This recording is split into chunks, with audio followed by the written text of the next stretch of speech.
제롬 파월 연준 의장이 관세에 대한 우려를 전하며 금리 조정은 아직이라고 밝혔습니다. 엔비디아가 7% 급락한 가운데 반도체 지수도 4% 내렸습니다. 테슬라가 중국에서 부품 수입 계획을 중단하면서 $250 선을 하회했습니다. 출근길 뉴스프레소입니다. 뉴욕 증시가 일제히 하락 마감했습니다. 다우지수는 700포인트 가까이 떨어지며 4만 선이 깨졌고 나스닥 지수는 3.1% 급락하며 약세장 영역에 진입했습니다. 미국 정부가 AI 칩의 대중 수출에 추가 제재를 가하자 엔비디아가 급락한 가운데 다른 반도체주들도 엔비디아의 하락을 따라갔습니다. 장중 지수가 낙폭을 벌린 건 파월 의장의 매파 발언 때문이었는데요. 관세에 대해 크게 우려하면서도 당장의 금리 인하는 없을 것임을 시사했죠. 파월 풋은 없었다는 실망감 속 나스닥 지수는 한때 낙폭을 4%대까지 벌리기도 했습니다. 한편 블룸버그에 따르면 미국 기업 내부자들이 최근 급락을 기회 삼아 자사주를 대거 매입한 것으로 나타났습니다. 이달 초 2주간 180명 이상이 자사주를 매입한 가운데 매수 매도 비율은 2023년 말 이후 최고 수준에 근접한 건데요. 이처럼 내부자 매수가 급증하는 시기는 종종 시장의 저점과 일치하는 경향이 있어 시장 자신감을 증명하는 선행 지표로 간주되곤 합니다. 간밤 반도체주 약세의 원인은 크게 세 가지로 분석됩니다. 가장 주요한 원인은 저사양 칩 수출 통제. 미국 정부가 H20 수출을 위해서는 허가를 취득하라고 통보한 건데 사실상의 수출 금지 조치로 해석되고 있습니다.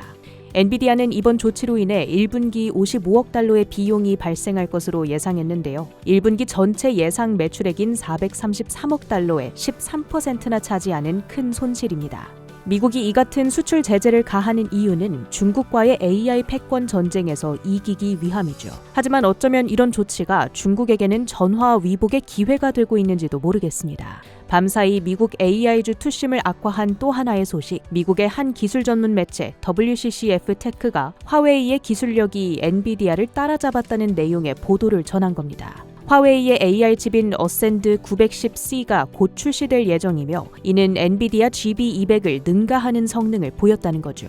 물론 전력 소모량이 3.9배에 달하는 등 취약점도 있으나 요구되는 전력량을 중국 내 에너지 인프라로 감당할 수 있을 거란 예상도 담겨 있습니다. 실제로 앞서 젠슨왕 CEO는 가장 견제되는 중국 기업으로 화웨이를 지목한 바 있죠. 미국이 H20 수출을 규제하게 된다면 중국 AI 시장을 그냥 화웨이에게 넘겨주는 격일 수도 있습니다.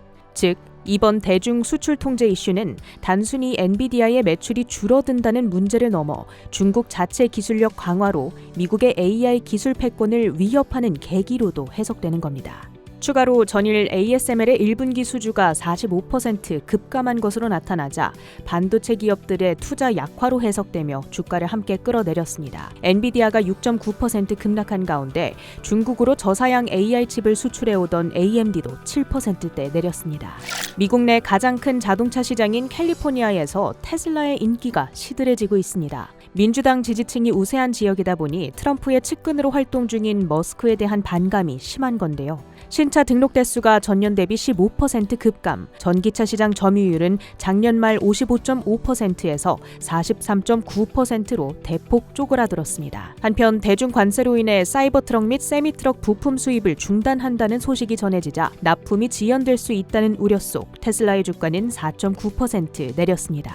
제약주들은 호실적을 발표한 에보트를 제외하고 전체적으로 약세를 띄었습니다. 트럼프 대통령이 약가 인하 관련 행정명령에 서명했다는 소식에 일라이릴리가 2%대 내렸습니다. 트럼프 행정부가 중국의 이란 원유 수입업체에 신규 제재를 조치했습니다. 국제유가가 2주 만에 2%대 반등한 가운데 에너지주들의 시세도 연동됐습니다. 무역전쟁 고조 속 금 선호도가 급증하자 금 현선물 가격이 나란히 3%대 급등하며 사상 최고가를 기록했습니다. 대장주인 뉴몬트의 주가는 약세장 속 선방했습니다. 주요 헤드라인도 살펴보시죠. 연준 풋은 노, 지금은 시장이 홀로 해내야 할 때. 연설에 나선 제롬 파월 연준 의장, 시장의 기대에 호응해주지 않았습니다. 최대 고용과 물가 안정이라는 양대 목표를 세운 연준. 파월 의장은 이 양대 목표가 서로 대립하는 도전적 시나리오에 직면할 수 있다면서 그 원인으로 관세를 꼽았습니다. 중앙은행이 관세로 인한 물가 압력을 해소하기 위해 금리를 어떻게 조정하든 실업률을 악화시킬 수 있고 그 반대도 마찬가지라고 말했는데요. 연준의 도구, 즉 기준금리 변경은 둘 중 하나만 할 수 있다는 거죠. 다만 금융시장이 여전히 회복력을 보여주고 있고 주식과 채권 시장의 변동성도 역사적으로 유례없는 이벤트를 소화해가는 과정으로 본다고 말했습니다. 이에 따라 현재 연준의 최우선 과제는 관세 이슈가 장기 인플레이션으로 번지지 않도록 하는 것, 결국 금리를 현 상태로 유지하고 지켜본다는 신중론의 반복이었습니다. BOC는 금리 동결, ECB 역시 동결이 우세한 상황 속 위안화까지 강세를 보이며 파월 의장 발언 이후 달러 인덱스는 낙폭을 더 키워 백선이 또다시 무너졌고요.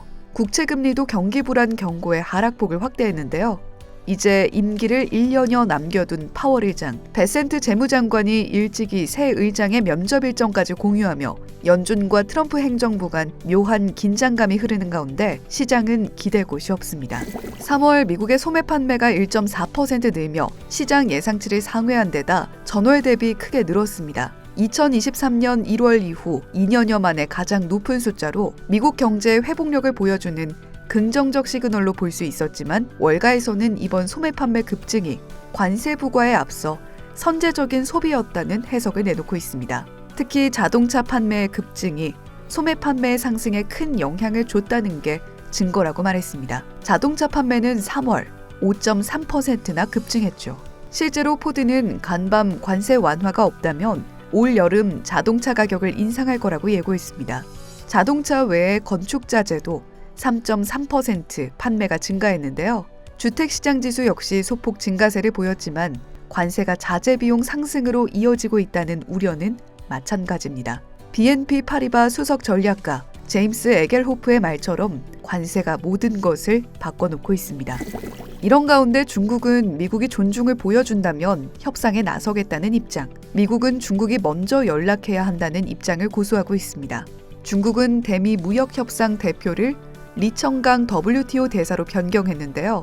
이는 미중 협상이 길어질 수 있음을 시사하는 메시지로 시장은 분석하고 있습니다. 팽팽한 양측 입장 속에서도 트럼프 행정부의 강경한 논조는 이어지고 있습니다. 미국의 핵심 광물 수입에 대한 관세조사 행정명령에 서명하면서 새로운 관세 부과 가능성이 부상했고요. 뉴욕타임즈 보도에 따르면 백악관 성명에서 중국에 부과하는 주사기와 바늘 관세율의 경우 최대 245%에 달하는 것으로 표기됐다는 점이 중국 내에서도 크게 회자됐습니다.